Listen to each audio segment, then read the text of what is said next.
افغان لوبډل مشر او ګوګلي ماسټر راشدخان د خپل واده او معشوقې نوم واخیست او هغه د خپل واده په اړه او د خپلې معشوقې په اړه څه وویل. سلامونه او پښتنه مینا، تاسو ګورئ ټاپ پښتو نیوز چینل.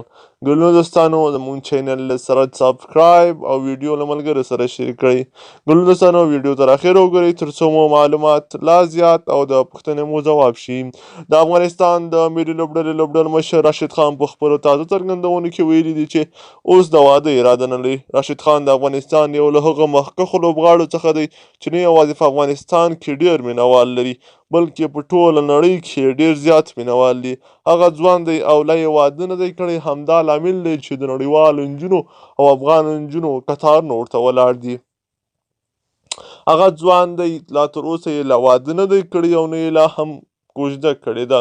د نجونو شمېر هم ډېر زیات دی، خو هغه په خپله تازه مرکه کې بیا ویلي دي چې اوس یې د واده هېڅ اراده نشته. راشد خان په دغه څرګندونو کې خپلو مینوالو ته داسې وویل چې اوس د واده کولو هېڅ اراده نه لري. نوموړو په خپلو خبرو کې زیاتوي چې لومړی هدف یې دا دی چې افغانستان ته ډېر څه ترلاسه کړي، ځکه چې اوس د ملي لوبډلې لوبډل مشر مسؤلیت هم په غاړه لري. هغه د خپل واده په تړاو په دغه مرکه کې ویلي دي چې کله وخت راورسېد نو هر څه به وشي. د یادولو ده چې راشد خان د ملي لوبډلې لوبډل مشر تر څنګ په شپږیزه کرکټ لیګ کې د بند امیر ښامارانو لوبډلې لوبډل مشر هم دی چې تېره ورځ یې د ګلبدین په مشرۍ د بوس ساتونکو لوبډلې ته 109 منډو په ستر توپیر ماتې ورکړه. په دغه لوبه کې راشد خان لوبډلې دوه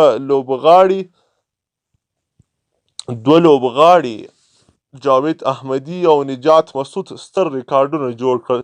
جاوید احمدي دویم توپ وهونکی شو چې سلیزه یې ووهله او همداراز د شپږیزې کرکټ لیګ د تاریخ تر ټولو زیات 111 منډې هم وکړې. بل لوري ته بیا نجات مسعود د 22 منډو په بدل کې 5 لوبغاړي وسوځول چې دا د شپږیزې کرکټ لیګ دویمه غوره توپ اچونه وه. ګلنو دوستانو دا هغه نوي او تازه معلومات چې تر تاسو مو در ورسول. د لا ښو، کره، پر وخت او دقیقو معلوماتو لپاره ټاپ پښتو نیوز چینل سره سبسکرایب او ویډیو له ملګرو سره